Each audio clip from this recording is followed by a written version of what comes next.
إن الحمد لله إن الحمد لله نحمده ونستعينه من يهده الله فلا مضل له ومن يضلل فلا هادي له أشهد أن لا إله إلا الله وحده لا شريك له وأشهد أن محمدا عبده ورسوله أما بعد فإن خير الحديث كتاب الله وخير الهدي هدي محمد صلى الله عليه وسلم وشر الأمور محدثاتها وكل بدعة ضلالة وكل ضلالة في النار মহান আল্লাহ সুবহানাহু ওয়া তাআলার দরবারে শুকরিয়া আদায় করছি। আল্লাহ রাব্বুল আলামিন আমাদের সকলকে দুনিয়ার যাবতীয় ব্যস্ততা দূরে ঠেলে দিয়ে শয়তানের যাবতীয় তৎপরতা ছিন্ন করে রমজানের পূর্ব মাস শাবান মাসের 14 তারিখ দিবাগত রাত, যেই রাতকে লাইলাতুন নিসফু মিন শাবান বলা হয়, যেই রাতকে শাবান মাসের মধ্য রজনী বলা হয়, সেই রাতে আমাদেরকে মসজিদে উপস্থিত হওয়ার জন্য একত্রিত করে দিয়েছেন। আল্লাহ তাআলার সন্তুষ্টি অর্জনের জন্য আমাদেরকে আসার সুযোগ দিয়েছেন। এই জন্য সেই আল্লাহ তাআলার সুমহান দরবারে শুকরিয়া আদায় করে পড়ছি আলহামদুলিল্লাহ। দুরূদ প্রেরণ করছি মানবতার মুক্তির দূত রাহমাতুল লিল আলামিন, যিনি আমাদের রাহবার, যিনি আমাদের শিক্ষক, যিনি আমাদের আদর্শ, যিনি আমাদের নেতা, যিনি আমাদেরকে শিখিয়েছেন কোনটা শুদ্ধ আমল, কোনটা অশুদ্ধ আমল, কোনটা আল্লাহর কাছে সন্তোষজনক, কোনটা অসন্তোষজনক, কোনটা শরঈ বিধানের মধ্যে, কোনটা শরঈ বিধানের বাইরে, এই বিষয়গুলো যিনি আমাদেরকে শিক্ষা দিয়েছেন, যিনি আমাদের নবী, যিনি আমাদের রাসূল, সেই মুহাম্মাদের উপর আমরা সকলেই পড়ছি সাল্লাল্লাহু আলাইহি ওয়াসাল্লাম। আমরা আল্লাহ সুবহানাহু ওয়া তাআলার কাছে জান্নাতের সুউচ্চ মাকাম কামনা করছি সেই সকল ভাই বোনদের জন্য যারা আল্লাহর জমিনে আল্লাহর দ্বীন প্রতিষ্ঠার জন্য যুগে যুগে চেষ্টা করতে যেয়ে তাদের জীবনের সর্বোচ্চ যে সম্পদ জীবন সেটাকে উৎসর্গ করে দিয়েছেন। আল্লাহ তাআলা তাদেরকে যেন শহীদ হিসাবে গ্রহণ করেন, তাদেরকে যেন জান্নাতের উঁচু মাকাম জান্নাতুল ফেরদাউস দান করেন। আমরা সকলেই বলছি আমিন। সম্মানিত উপস্থিতি, আজকে আমরা শাবান মাসের মধ্য রজনী সম্পর্কে সংক্ষিপ্তভাবে কিছু আলোচনা করব। এই মাসে বা এই রাতে আমাদের করণীয় কি, বর্জনীয় কি, কি আমাদের করা উচিত এবং কি আমাদের করা উচিত নয়, সেই বিষয় সম্পর্কে আলোচনা করব ইনশাআল্লাহ। প্রথমে আমাদের যে কথাটি মনে রাখতে হবে সেটা হচ্ছে আমরা মুসলিম। আমাদের পৃথিবীতে আমরা যে আমল করব আল্লাহ তাআলাকে সন্তুষ্ট করার জন্য, সে আমলের পেছনে আল্লাহ সুবহানাহু ওয়া তাআলার নির্দেশনা থাকতে হবে এবং রাসূল সাল্লাল্লাহু আলাইহি ওয়াসাল্লামের দেখানো পথ থাকতে হবে। আমরা যে আমল করে আল্লাহকে সন্তুষ্ট করতে চাই সে আমলের জন্য আল্লাহ তাআলার নির্দেশনা থাকবে এবং রসুলের পদ্ধতি থাকবে। আল্লাহ তাআলার নির্দেশনা এবং রসুলের পদ্ধতি ব্যতীত যদি কোনো আমল আমরা করি, কোনো কাজ আমরা করি আল্লাহকে সন্তুষ্ট করার জন্য, সেটা আল্লাহ তাআলার কাছে গ্রহণযোগ্য হবে না। এটা আমাদের মনে রাখতে হবে যে আল্লাহর কাছে গ্রহণীয় আমল সেটাই হবে যে ব্যাপারে আল্লাহ তাআলা আমাদেরকে আদেশ দিয়েছেন এবং রসুল সাল্লাল্লাহু আলাইহি সাল্লাম সেই আমলটি কিভাবে করেছেন, কিভাবে আমাদেরকে শিক্ষা দিয়েছেন, সেই পথে সেই পদ্ধতিতে আমাদের করতে হবে। তাহলে আল্লাহ তাআলা আমাদের প্রতি সন্তুষ্ট হবে। তো যাই হোক, আমরা শাবান মাসের বিষয়ে কথা বলব। শাবান মাস এটি আরবি যে 12 মাস, সেই 12 মাসের মধ্যে অন্যতম একটি মাস, রমজানের পূর্ব মাস। এই শাবান মাস সম্পর্কে রসুল সাল্লাল্লাহু আলাইহি সাল্লামের বিশেষ একটি হাদিস রয়েছে। শাবান মাস সম্পর্কে রসুল সাল্লাল্লাহু আলাইহি সাল্লামের বিশেষ একটি হাদিস রয়েছে। হাদিসটি হলো এই, রসুল সাল্লাল্লাহু আলাইহি সাল্লাম বলছেন, যালিকা শাহরু ইয়াগফালুন নাস আনহু ওয়া হুয়া শাহরুন তারফাউ ফীহিল আমাল ইলা রাব্বিল আলামিন ফাউহিব্বু আইয়ুরফা আমালি ওয়া আনা সায়িম। রাওয়াহু সুনান নাসাই কিতাবুস সাওম। রাসূল সাল্লাল্লাহু আলাইহি সাল্লাম বলছেন, এমন একটি মাস রয়েছে রজব এবং রমজানের মধ্যবর্তী সময়, যেই মাস সম্পর্কে মানুষ গাফেল থাকে, যেই মাস সম্পর্কে মানুষ উদাসীন থাকে। ওহুয়া শাহরুন তারফাউ ফীহিল আমাল, অথচ ইলা রাব্বিল আলামিন, অথচ সেই মাসের মধ্যে মানুষের আমল, মানুষের কাজ, এটা আল্লাহ সুবহানাহু ওয়া তাআলার কাছে পৌঁছানো হয়। ফাউহিব্বু আইয়ুরফা আমালি ওয়া আনা সায়িম, আমি পছন্দ করি, আমি ভালোবাসি যে আমার আমল যেন সিয়াম পালন অবস্থায়, রোজা থাকা অবস্থায় আল্লাহ তাআলার কাছে পৌঁছায়। সুনান নাসাই সাওম অধ্যায়ের হাদিস। অর্থাৎ এই হাদিসটি সুনান নাসাই একটা হাদিস গ্রন্থ, সেই হাদিস গ্রন্থের সাওম অধ্যায় আছে। তাহলে এই হাদিসের মাধ্যমে আমরা বুঝতে পারলাম রাসূল সাল্লাল্লাহু আলাইহি সাল্লাম তার উম্মতদেরকে বোঝাতে চেয়েছেন যে রজব এবং রমজান এই দুইটা মাসের মধ্যে আরেকটি মাস রয়েছে, যে মাস হচ্ছে শাবান মাস। এই শাবান মাস সম্পর্কে মানুষ গাফেল থাকে, উদাসীন থাকে, মানুষের কোনো চিন্তা ভাবনা থাকে না।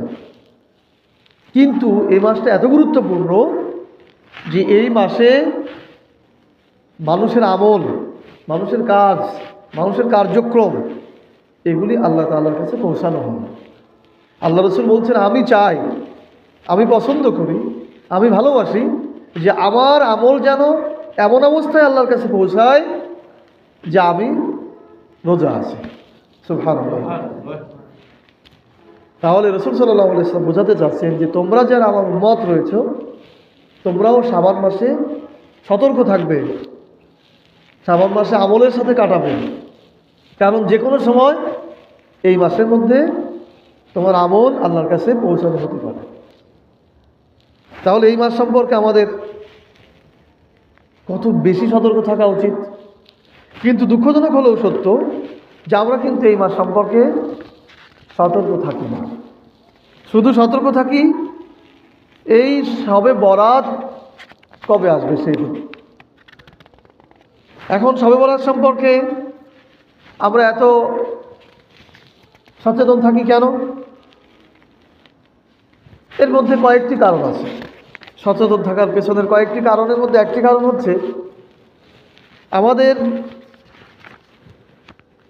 প্রচলিত সমাজের মধ্যে প্রচলিত একটি হাদিস রয়েছে এই যে শবে বরাতের দিনে সব মানে রাত আর বরাত মানে ভাগ্য। তো শবে বরাতের দিনে মানুষের ভাগ্য লেখা হয়। কি লেখা হয়? এটাই আমরা শুনে শুনে বড় হয়েছি, তাই না? শবে বরাতের দিনে, শবে বরাতের রাতে মানুষের ভাগ্য লেখা হয়। তো শবে বরাতের দিনে মানুষের ভাগ্য লেখা হয়, এটি আসলে সঠিক হাদিস নয়।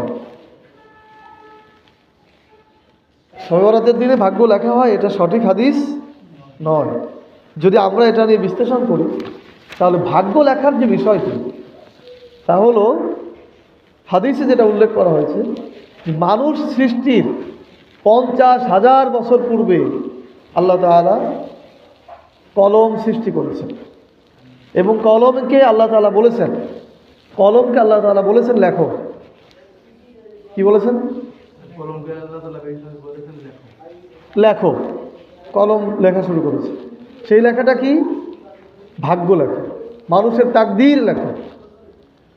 মানুষের তাকদীর আল্লাহ তাআলা মানুষের সৃষ্টির 50,000 বছর আগেই লিখে রেখেছেন। কীভাবে লিখেছেন?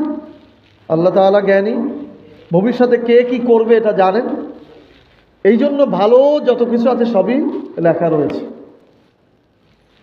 তো সেটা শবে বরাতের দিনে লেখা হয়, এটি আসলে কোরআন হাদিসের দৃষ্টিতে সঠিক কথা নয়। শবে বরাতে মানুষের ভাগ্য লেখা হয়, সব মানে রাত, আর বরাত মানে ভাগ্য, এই রাতে ভাগ্য লেখা হয়, এটা সঠিক কথা নয়। তা আমাদের সাধারণ মানুষের মধ্যে ধারণা এই যে শবে বরাতের দিন যেহেতু ভাগ্য লেখা হয়, এই দিন আমরা অনেক বেশি সালাত আদায় করব, আল্লাহর কাছে অনেক কিছু চাইব, আর আল্লাহ তাআলা আমাদের ভালো ভাগ্য লিখে দিবেন, ভাগ্যে ভালো কিছু লিখে দিবেন। এইরকম চিন্তা থেকে আমরা অনেকে এই রাতে সালাত আদায় করি। আসলে এই রাতটি ভাগ্য নির্ধারণের রাত নয়। তো কাজেই এই চিন্তা থেকে আমাদের বের হতে হবে যে এ রাতে ভাগ্য লেখা হয়, এটা সঠিক কথা নয়। দ্বিতীয় আর এক বিষয়টি চিন্তা করে মানুষ এ রাতে সালাত আদায় করে, সেটা হচ্ছে যে শবে বরাতের রাত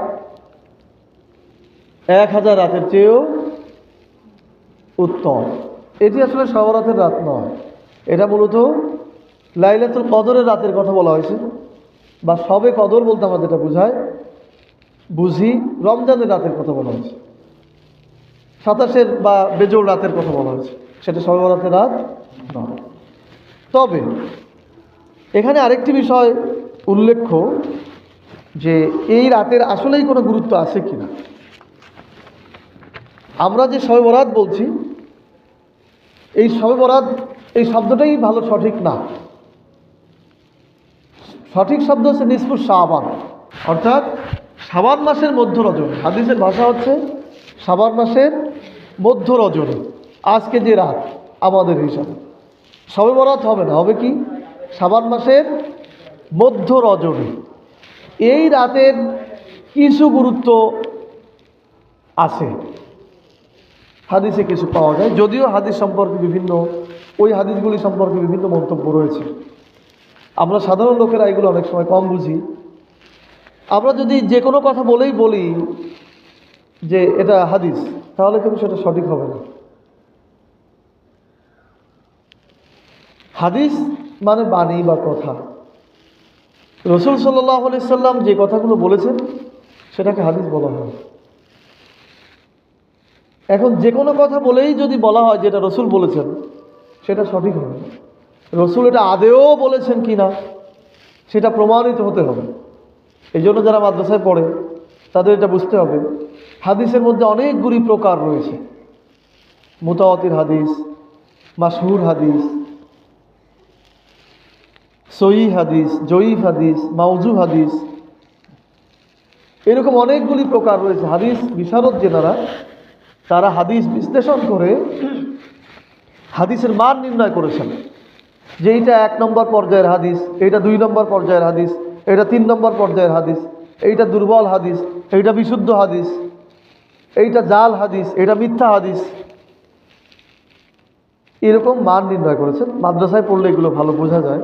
তবে আমরা যারা সাধারণ মানুষ, আমরা এতটুকু বুঝতে পারি যে বিশুদ্ধ হাদিস আর দুর্বল হাদিস বা জাল হাদিস, যদি কোনোটা বিশুদ্ধ হাদিস বলে প্রমাণিত হয় তাহলে সেটার ক্ষেত্রে আমল করাতে কোনো দোষণীয় নয়। কিন্তু যদি বলা হয় যে এটা দুর্বল হাদিস, এটা মওজু হাদিস, জাল হাদিস, মিথ্যা হাদিস, তাহলে সেগুলো হাদিস ঠিকই, কিন্তু মিথ্যা হাদিস, সেটা যথাযথভাবে গ্রহণযোগ্য নয়। তো শবে বরাত সম্পর্কে আমরা যেটা জানলাম যে রাতে ভাগ্য লেখা হয়, এটা আসলে জাল হাদিস। এ রাতে আসলে ভাগ্য লেখা হয় না। তবে এ রাত সম্পর্কে আরও কিছু হাদিস রয়েছে, যে হাদিসগুলো নিয়েও বিভিন্ন মন্তব্য রয়েছে। তারপরেও সে হাদিসকে আমরা মোটামুটি আমলযোগ্য বলে ধরে নিতে পারি। যেমন একটি হাদিস রয়েছে, রাসূল সাল্লাল্লাহু আলাইহি সাল্লাম বলেছেন, ইন্নাল্লাহা লা ইয়াত্তালিউ ফি লাইলাতিন নিসফি মিন শাবান ফায়াগফিরু লিজামি খালকিহি ইল্লা লিমুশরিকিন আও মুশাহিদিন। সুনান ইবনে মাজাহ। রাসূল সাল্লাল্লাহু আলাইহি সাল্লাম বলেছেন, ইন্নাল্লাহা লা ইয়াত্তালিউ ফি লাইলাতিন নিসফি মিন শাবান, নিশ্চয় আল্লাহ তাআলা শাবান মাসের মধ্য রজনীতে তার সকল সৃষ্টির প্রতি দৃষ্টিপাত করেন। নিশ্চয়ই শাবান মাসের মধ্য রজনীতে আল্লাহ সুবহানাহু ওয়া তাআলা তার সৃষ্টির প্রতি দৃষ্টি দেন এবং ফায়াগফিরু লিজামি', সকলকে ক্ষমা করে দেন, ইল্লা লিমুশরিকিন আও মুশাহিদিন, কিন্তু যারা মুশরিক আর যারা হিংসুক তাদেরকে ক্ষমা করেন না। সুনান ইবনে মাজাহ।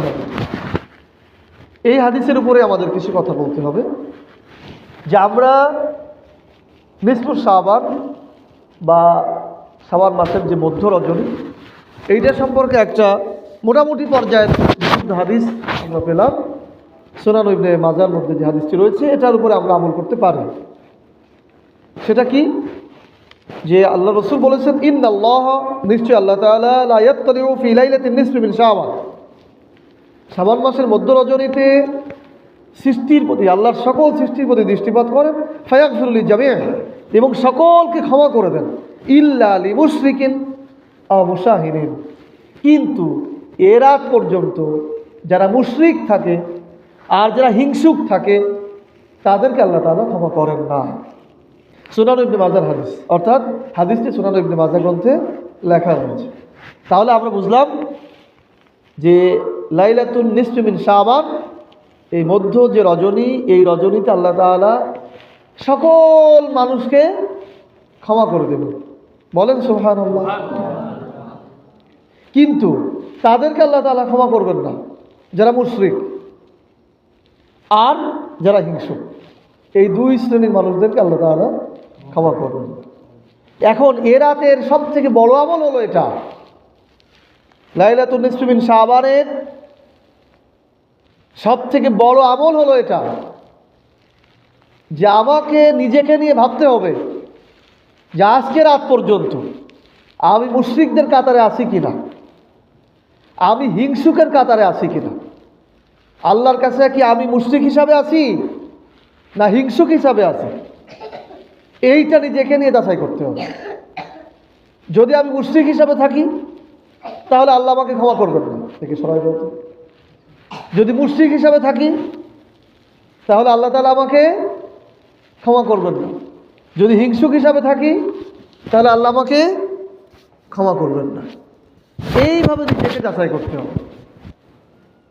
এখন আমি আপনি মুশরিক হিসাবে আছি কিনা সেটা যাচাই করার জন্য কি দরকার? যাচাই করার জন্য সাধারণভাবে যদি আমরা বলি, তাহলে আমরা যদি বিভিন্ন তাবিজ কবচ, সুতো তাগা এইগুলো ব্যবহার করি তাহলে মুশরিকদের কাতারে চলে যাবে।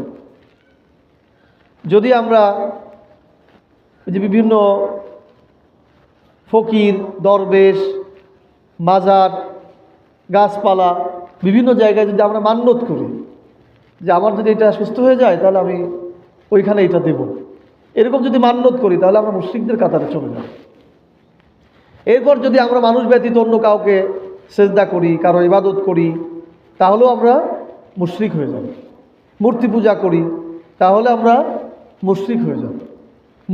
কোনো মৃত মানুষ সামনে নিয়ে যদি আমরা নীরবে দাঁড়াই, কোনো পিলার বা স্তম্ভ এইগুলির সামনে যদি আমরা নীরবে দাঁড়াই, শোক গাথার চিন্তা ভাবনা করে কবরের সামনে যদি মাথা নিচে করে দাঁড়াই থাকি, 1 মিনিট 2 মিনিট নীরব থাকি, এগুলো শিরকের অন্তর্ভুক্ত হবে। এছাড়াও যদি আমরা মানুষ আইন তৈরি করতে পারে বলে বিশ্বাস করি, বা মানুষেরা আইন তৈরি করবে এইটা যদি আমরা বিশ্বাস করি, বা মানুষের আইন তৈরি করার অধিকার আছে এটা যদি আমরা বিশ্বাস করি, তাহলে আমরা মুশরিকদের অন্তর্ভুক্ত হয়ে যাব। আর এই শ্রেণীর মানুষদেরকে আল্লাহ তাআলা ক্ষমা করতে চাননি এই লাইলাতুন নিসফি মিন শাবান, অর্থাৎ শাবান মাসের মধ্য রজনীতে। তাহলে আপনাকে আমাকে যাচাই করতে হবে যে আমি এই দলের অন্তর্ভুক্ত কিনা। যদি আমি মুশরিক হই তাহলে এই রাতে আল্লাহ আমাকে ক্ষমা করবেন না। তাহলে এই রাতের সবথেকে বড় আমল হচ্ছে নিজের চরিত্রকে যাচাই করা, যে আমি এমনিতে এই রাতে ক্ষমা পেয়ে যাব যদি এই দুইটা বদ চরিত্র আমার মধ্যে না থাকে। বুঝে আসছে কথা? 2 নম্বর হচ্ছে হিংসুক। 2 নম্বর হচ্ছে হিংসুক। হিংসাকারী ব্যক্তিকে আল্লাহ তাআলা এই রাত্রে ক্ষমা করবেন না। হিংসুক পুরুষ কিংবা হিংসুক নারী, তাদেরকে আল্লাহ তাআলা এই রাত্রে ক্ষমা করবেন না। কি বিরাট কথা! আল্লাহ বলেছেন, আল্লাহ রসুল বলছেন, ইন্নাল্লাহা লা ইয়াত্তালিউ ফি লাইলাতিন নিসফি মিন শাবান ফায়াগফিরু লিজামিই খালকিহি ইল্লা লিমুশরিকিন আও মুশাহিরিন। শাবান মাসের মধ্য রজনীতে আল্লাহ তাআলা তার সৃষ্টির প্রতি দৃষ্টি দেন, সকল মানুষকে ক্ষমা করে দেন, কিন্তু 2 শ্রেণীর মানুষকে ক্ষমা করেন না। এক শ্রেণী হচ্ছে মুশরিক, আর এক শ্রেণী হচ্ছে হিংসুক। আমরা মুশরিক সম্পর্কে জানলাম যে আল্লাহর সাথে শিরক স্থাপন করে, তারা হচ্ছে মুশরিক। আর হিংসুক কারা? হিংসুক পুরুষ, হিংসুক নারী কারা? যারা হিংসা করে। হিংসা কাকে বলে? আমি ওর থেকে ভালো লোক, আমি ওর থেকে ভালো লোক, নিজেকে বড় মনে করা, এটাই হিংসা। নিজেকে বড় মনে করা, এটাই হিংসা। আমি ওর থেকে ভালো মানুষ, ও আমার থেকে খারাপ, এই চিন্তা করাটাই হিংসা। অন্যের ক্ষতির চিন্তা করাটা হিংসা। আমার জমাজমি বাড়ে না, অমুকের জমাজমি অনেক বেড়ে যায়। আমার ফসলাদি ভালো হয় না, অমুকের ফসলাদি ভালো হয়ে যায়। এইটা চিন্তা করে তার সাথে শত্রুতা করা, বা তাকে খারাপ মনে করা, বা তার ক্ষতি হোক, এইটা চিন্তা করাটা হচ্ছে হিংসা। তাহলে নিজেকে অন্যের থেকে বড় মনে করা, নিজেকে অন্যের থেকে বেশি ভালো মনে করা, নিজেকে অন্যের থেকে বেশি জ্ঞানী মনে করা, নিজেকে অন্যের থেকে সৎ মনে করা, আল্লাহর কাছে আমি অনেক ভালো হয়ে গেছি এরকম মনে করা, অন্যকে ছোট করা, এটা হচ্ছে হিংসা। এটা হচ্ছে কি? হিংসা। অন্যের কল্যাণ দেখে, অন্যের ভালো দেখে নিজের অন্তরের মধ্যে একটু যন্ত্রণা হয়, জলে, অমুক তো ভালো হয়ে গেল, অমুকের তো টাকা পয়সা বেশি হয়ে গেল। এই যে নিজের অন্তরে যে যন্ত্রণা সৃষ্টি হয়, এটা হচ্ছে হিংসা। এই ধরনের হিংসুক মানুষ যারা হবে, তাদেরকে আল্লাহ তাআলা এই রাতে ক্ষমা করবেন না। তাহলে এই রাতে আমরা এমনিতেই আল্লাহর কাছে ক্ষমা পেয়ে যাব 2টা চরিত্র যদি আমরা অর্জন করি। সারা রাত জেগে থেকে নামাজ পড়া লাগবে না। 2টো চরিত্র অর্জন করলে আমরা এমনিতেই আল্লাহর কাছে কি ক্ষমা পেয়ে যাব। এক হচ্ছে আমি মুশরিক হব না, আল্লাহর সাথে কাউকে শরিক করব না। 2 হচ্ছে আমি হিংসুক হব না, নিজেকে ছোট মনে করব। আমি মানুষের কাছে নিজেকে ছোট মনে করব, আল্লাহ আমাকে বড় করে দেবে। আমি নিজেই যদি নিজেকে অনেক বড় মনে করি, সৎ মনে করি, হক মনে করি, তাহলে আল্লাহ আমার সম্মান বৃদ্ধি করে দেবে না। কারণ আমি নিজেই তো অনেক বড় কিছু একটা মনে করতেছি। ওমর রাদিয়াল্লাহু তাআলা আনহুর মতো মানুষ, ওমর রাদিয়াল্লাহু তাআলা আনহুর মতো মানুষ নিজেকে কিভাবে ছোট মনে করতেন। ওমর রাদিয়াল্লাহু তাআলা আনহু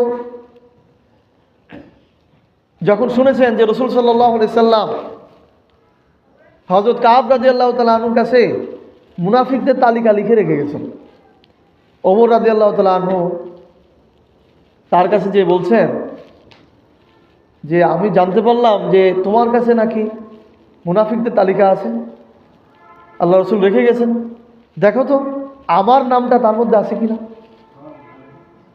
আমি ওমর, আমার নামটা তার মধ্যে আছে কিনা একটু দেখো। কিভাবে নিজেকে ছোট মনে করেছেন, কিভাবে নিজের ব্যাপারে সন্দিহান ছিলেন যে আমি এখনো কি ভালো হতে পারলাম কিনা। অথচ এই ওমর সম্পর্কে আল্লাহ রাসূল বলেছেন, আমার পরে যদি কেউ নবী হতো তাহলে সে হতো ওমর। ওমর যে রাস্তা দিয়ে হাঁটে, সেই রাস্তা দিয়ে শয়তান হাঁটতে ভয় পায়। ওমরের কথার সাপোর্ট করে, ওমরের কথাকে সমর্থন করে আল্লাহ তাআলা কোরআনে 5 জায়গায় আয়াত অবতীর্ণ করেছেন। সেই ওমরের চিন্তা ভাবনা ছিল এরকম, নিজেকে হিংসা থেকে কিভাবে বাঁচিয়েছেন। আমরা যদি নিজেদেরকে হিংসা থেকে কিভাবে বাঁচাতে পারি, তাহলে আল্লাহ তাআলা আমাদেরকে এই রাতে এমনিতেই ক্ষমা করে দেবেন। বলেন সুবহানাল্লাহ। এবার আরেকটি বিষয় আমরা আসি, সেটি হচ্ছে আমরা এই রাত্রে কি ইবাদত করব। আমাদের দেশের মানুষেরা বা ভারতবর্ষের মানুষেরা এই রাতে 100 রাকাত নামাজ পড়তে চায় বা ফজর পর্যন্ত নামাজ পড়বে, এইরকম চিন্তা ভাবনা তাদের আছে। 1 রাকাতে সূরা ইখলাস 10 বার পড়তে হবে, 20 বার পড়তে হবে, এরকম কিছু বইতেও লেখা আছে যে 10 বার সূরা ইখলাস পড়ে 2 রাকাত পড়তে হবে বা 1 রাকাত পড়তে হবে। এগুলি আসলে ভিত্তিহীন, এগুলি সঠিক হাদিস বা সঠিক আমলের বই নয়। সারা রাত আমলের কোনো হাদিস নিয়ম বিশুদ্ধ হাদিসে নাই। এগুলি আমাদের দেশের মাকসুদুল মুমিনিন, মহসিনিন, এই সমস্ত বইয়ে লেখা আছে, যেটা আসলে ভিত্তি নেই। 100 রাকাত নামাজ পড়তে হবে, গোসল করে নামাজ পড়তে হবে, সারা রাত নামাজ পড়তে হবে, এটা সঠিক না। তাহলে করতে হবে কি? আরেকটি হচ্ছে 12 রাকাত নামাজ। আগে 100 রাকাত অনেকে পড়তো, আমরাও ছোটোবেলায় পড়েছি, আমরাও অনেক নামাজ পড়েছি। তো এখন অনেকে বলে যে 12 রাকাত। শবে বরাতের নামাজ কয় রাকাত? 12 রাকাত। এটাও আসলে সঠিক নয়। শবে বরাতের স্পেসিফিক কোনো নামাজ নেই। তাহলে আপনি কি করবেন? এ রাতে যদি ইবাদত করতেই চান, তাহলে আপনি শেষ রাতে ওঠেন, শেষ রাতে উঠে তাহাজ্জুদ সালাত আদায় করেন। সেটা আপনি 12 রাকাত, বেতের সহ 12 রাকাত করেন বা 11 রাকাত করেন, 12 রাকাত না, 11 রাকাত করেন, বেতের সহ 11 রাকাত পড়েন বা 13 রাকাত পড়েন। শেষ রাতে তাহাজ্জুদ উদ্দেশ্যে যে আমি তাহাজ্জুদ সালাত আদায় করছি। রাসূল সাল্লাল্লাহু আলাইহি ওয়াসাল্লাম বলেছেন, প্রত্যেক রাতের শেষ অংশে আল্লাহ সুবহানাহু ওয়া তাআলা নিকটবর্তী আসমানে আসেন আর বলেন বা তার পক্ষ থেকে ঘোষণা করা হয়, কে আছো গুনাহগার, আমার কাছে ক্ষমা চাও, আমি ক্ষমা করে দেব। সুবহানাল্লাহ। কে আছো বিপদগ্রস্ত, আমার কাছে চাও, আমি তোমার বিপদকে দূর করে দেব। কে আছো দায়গ্রস্ত, আমার কাছে চাও, আমি তোমার দায় দেনাকে দূরীভূত করে দেব।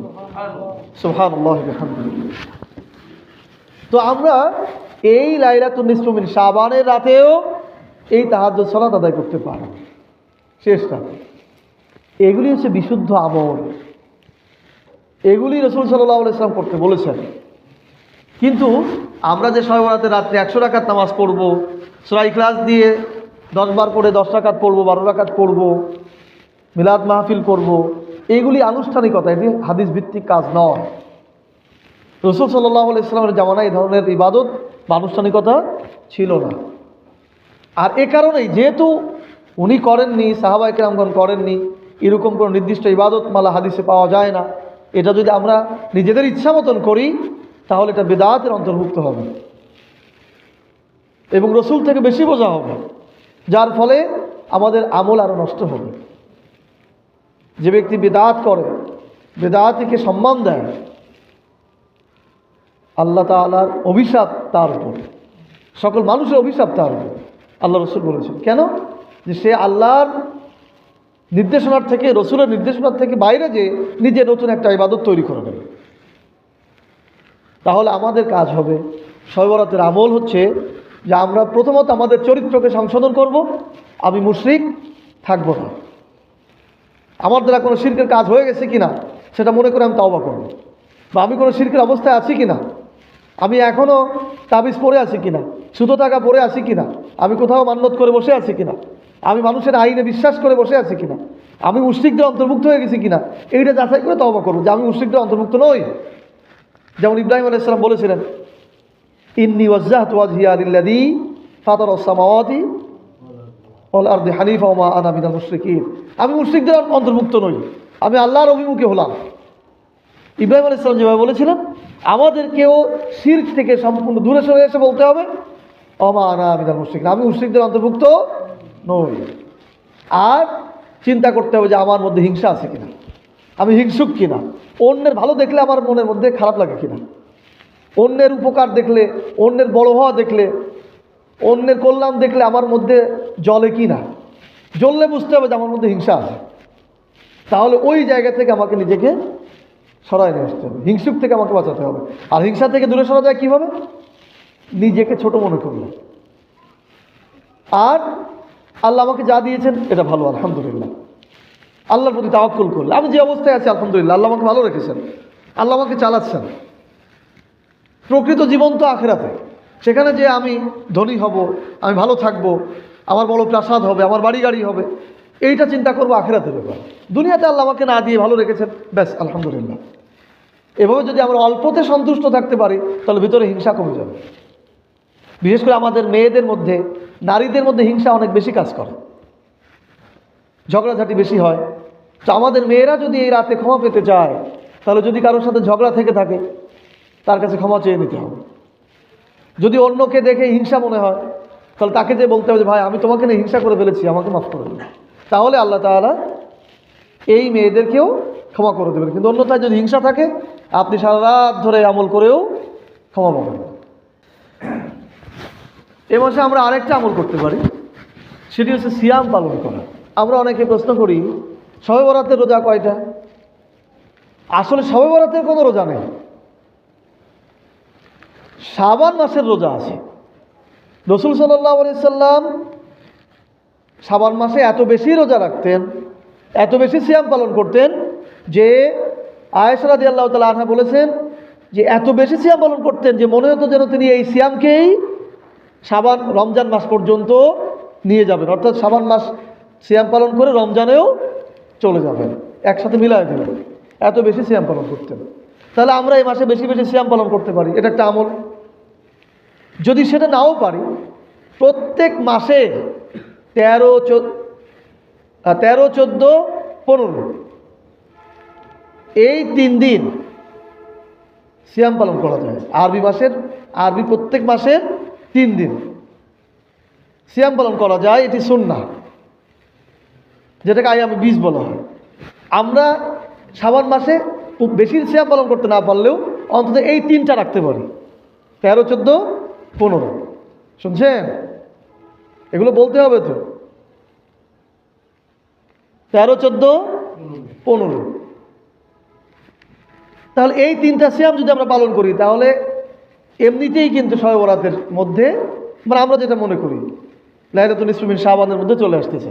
কিন্তু অনেকে বলে শবে বরাতের রোজা যদি কেউ একটা থাকে তাহলে 15 তারিখে থাকবে, যদি কেউ 2টো থাকে তাহলে 14, 15 থাকবে, যদি কেউ 3টে থাকে তো 13, 14, 15 থাকবে, এরকম বলে না। এইটা আসলে সঠিক না।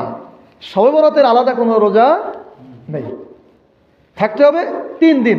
প্রত্যেক মাসেই যে 3টা থাকা যায়, তাহলে এই 3 দিন আপনি থাকলে ওইটাও হয়ে যাচ্ছে। আর যদি এই 3 দিনের মধ্যে সে আমল আল্লাহর নিকট পৌঁছায় তাহলে রোজা থাকা অবস্থায় পৌঁছাবে। আর রাসূল তো বলেছেন যে শাবান মাসে বেশি বেশি করে উনি নিজেই সিয়াম পালন করতেন। তাহলে আমরা সলাতের ব্যাপারে জানলাম যে এই রাতে 100 রাকাত সালাত আদায় করতে হবে, এটা সঠিক নয়। তাহলে আমরা কি করতে পারি? তাহাজ্জুদ সালাত আদায় করতে পারি, এবং সেটা একই রাকাতে 5 বার সূরা ইখলাস পড়তে হবে, এরকম কোনো নিয়ম হাদিস কোরআনে নাই। আমরা স্বাভাবিকভাবে সালাত আদায় করব। আর সিয়াম পালন, শবে বরাতের একটা রোজা রাখবো, শবে বরাতের 3টা রোজা রাখবো, এইটা নেই। তাহলে আমরা কি করতে পারি? আমরা এই 13, 14, 15তে আমরা সিয়াম পালন করতে পারি, যেটা অটোমেটিক নিসফে শাবানের মধ্যে পড়ে যাবে। আরেকটি বিষয় আমাদের বলা প্রয়োজন, সেটি হচ্ছে আমাদের দেশে প্রচলিত রসম হচ্ছে হালুয়া রুটি খাওয়া। হালুয়া রুটি এটা খাওয়া ভালো কাজ, আপনি নিজে খান, অন্যকে খাওয়ান। ইসলামে আল্লাহ রসুলের কাছে প্রশ্ন করা হয়েছে সব থেকে ভালো কাজ কি? আল্লাহ রসুল বলেছেন তুতিবুত তাআম, অন্যকে খানা খাওয়ানো, আর পরিচিত অপরিচিতকে সালাম দেওয়া। তাহলে সবচেয়ে ভালো কাজের মধ্যে অনেকগুলি ভালো কাজ আছে, তার মধ্যে সব থেকে ভালো কাজ কি? অন্যকে খাবার খাওয়ানো আর সালাম দেওয়া। তো অন্যকে খাবার খাওয়ানো ভালো কাজ, আপনি হালুয়া রুটি বানায় খাওয়ান, ভালো কাজ। কিন্তু সমস্যাটা হলো এই হালুয়া রুটি খাওয়ানোর পেছনে একটা উদ্দেশ্য আছে। আমাদের সমাজে প্রচলিত হলো এই যে উহুদের যুদ্ধে রাসূল সাল্লাল্লাহু আলাইহি সাল্লামের দাঁত ভেঙে গিয়েছিল যুদ্ধ করতে গিয়ে। উনি শক্ত রুটি খেতে পারেননি, এই জন্য হালুয়া রুটি খেয়েছেন। তো সেইটা পালন করার জন্য আমরা শবে বরাতে হালুয়া রুটি খাচ্ছি। এই যে একটা দর্শন, এটা সঠিক দর্শন নয়, এটা সঠিক চিন্তা নয়। তার ঐতিহাসিক একটা দালিলিক ভিত্তি আছে। সেটা কি? যে উহুদ যুদ্ধ হয়েছে মূলত শাওয়াল মাসে। উহুদ যুদ্ধের সময়কাল শাওয়াল মাস, যেটা রমজানের পরের মাস, আর শাবান মাস হচ্ছে রমজানের আগের মাস। তাহলে আমাদের যদি হালুয়া রুটি খেতে হয়, তাহলে শাওয়াল মাসে যে ওই আদর্শ, ওই দর্শন অনুধাবন করে যদি খেতে হয়, তাহলে আমাদের খেতে হবে কি মাসে? শাওয়াল মাসে। কিন্তু আমরা খাচ্ছি শাবান মাসে। আর রাসূল সাল্লাল্লাহু আলাইহি সাল্লাম যে হালুয়া রুটি খেয়েছেন, তিনি যুদ্ধ করতে যেয়ে খেয়েছেন, দাঁত ভাঙার পরে খেয়েছেন। তো আমরা যারা হালুয়া রুটি খাচ্ছি, আমরা তো যুদ্ধ করছি না, আমার দাঁতও ভাঙছে না। তাহলে এটা একটা মশকরা। বরং শবে বরাত আসলেই আমরা গরু জবাই করতেছি, অনেক বেশি খাওয়ার চেষ্টা করতেছি। রাসূল সাল্লাল্লাহু আলাইহি সাল্লাম কষ্ট করেছেন, সেটা আমরা আনন্দ করতেছি। এইটা আসলে ইসলামের মধ্যে এই জাতীয় আনুষ্ঠানিকতার কোনো সিস্টেম নেই।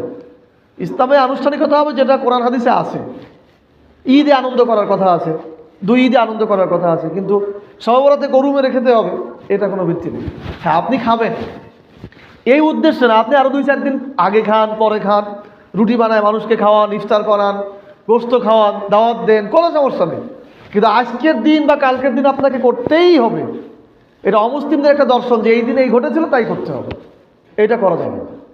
এটা রাসূল সাল্লাল্লাহু আলাইহি সাল্লামের সাথে তামাশা করা, এটা সওয়াবের পরিবর্তে আরও গুনাহ হওয়ার সম্ভাবনা রয়েছে।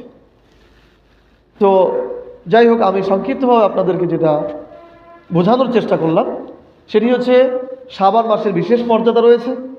রাসূল সাল্লাল্লাহু আলাইহি সাল্লাম বলেছেন যে এই মাসে মানুষ গাফেল থাকে, অথচ এই মাসে আল্লাহ তাআলার কাছে মানুষের আমল পৌঁছানো হয়। সুবহানাল্লাহ বলেন। আমি চাই যে সিয়ামরত অবস্থায় যেন আমার আমল আল্লাহর নিকট পৌঁছানো হয়। তার মানে আল্লাহ রাসূল বেশি বেশি সিয়াম পালন করতে বলেছেন, এই মাসে বেশি বেশি সিয়াম পালন করতে হবে। এরপর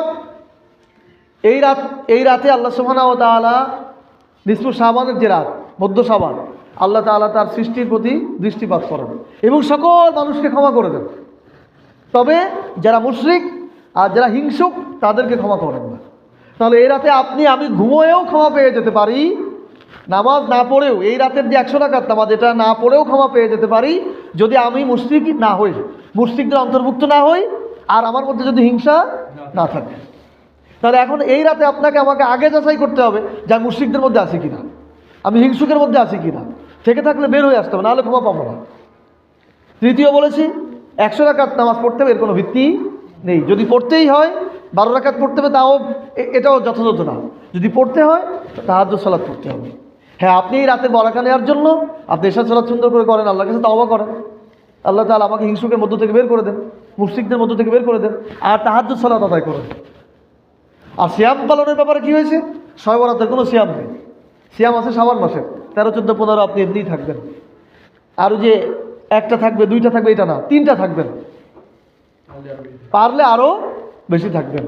আর হালুয়া রুটি খাওয়ার বিষয় বলেছি, হালুয়া রুটি খাওয়াটা এই দিনে এই উদ্দেশ্যে খাওয়া যায়, রসুলের দান শহীদ হয়েছিল, এই জন্য আমরা হালুয়া রুটি খাচ্ছি। এইটা হচ্ছে তামাশা, এইটা হচ্ছে মশকরা, রসুলের সাথে বেয়াদবি। রসুল সাল্লাল্লাহু আলাইহি সাল্লাম খেতে পারেননি আর আপনি আমি গরু জবাই করে খাচ্ছি, এটা ভালো কথা না। আপনি অন্যদিন খান, মানুষকে খাওয়ান, কোনো সমস্যা নেই, কিন্তু এই দিন এই উদ্দেশ্যে আপনি খেতে পারবেন না। তো এই হচ্ছে মোটামুটি সংক্ষিপ্তভাবে শাবান মাসের কিছু করণীয় বর্জনীয় আমি বললাম। আমরা চেষ্টা করব আমরা নিজেরা এই বিষয়গুলির উপর আমল করার এবং অন্যদের কাছে, বিশেষ করে আমাদের পরিবার যারা আছে তাদের কাছে এটা জানানোর। আর এখানে যারা ছাত্র আছে তারা, বিশেষ করে যারা মাদ্রাসা ছাত্র আছে, তারা এই বিষয়গুলো উপলব্ধি করবে এবং অন্যদেরকে এটা জানাবে, যেন এই যে বেদাতের যে একটা রসম, এটা যেন পরিবর্তন হয়ে যায়। বিভিন্ন শহরে দেখা যায় এই শবে বরাতের রাতটা আলোকসজ্জা করা আছে, বিশেষ করে ঢাকা, খুলনা, এগুলোতে যাবেন, দেখবেন যে মসজিদ সাজানো আছে। এটা বেদাত, এর কোনো প্রয়োজন নেই। আর অনেকে বলবে বিভিন্ন রকমভাবে বলার চেষ্টা করবে, কিন্তু প্রকৃতপক্ষে যদি আপনি কোরআন হাদিসের কাছে আসেন তাহলে দেখবেন যে আসলেই এইগুলোর কোনো ভিত্তি নেই। আল্লাহ সুবহানাহু ওয়া তাআলা আমাদেরকে নিসফু শাবানের যে বারাকা রয়েছে, আল্লাহ তাআলা আমাদেরকে সেই বারাকত নেওয়ার তৌফিক দান করুন, বলেন আমিন। আল্লাহ তাআলা আমাদেরকে হিংসুক থেকে বের করে দেন, বলেন আমিন। আল্লাহ তাআলা আমাদেরকে মুশরিকদের থেকে বের করে দেন, বলেন আমিন। এ রাতে যেন আল্লাহর কাছে আমরা ক্ষমা পেতে পারি, সেই তৌফিক দান করে দেন, বলেন আমিন। সুবহানাকাল্লাহুম্মা ওয়া বিহামদিক, আশহাদু আল্লা ইলাহা ইল্লা আনতা, আস্তাগফিরুকা ওয়া আতুবু ইলাইক।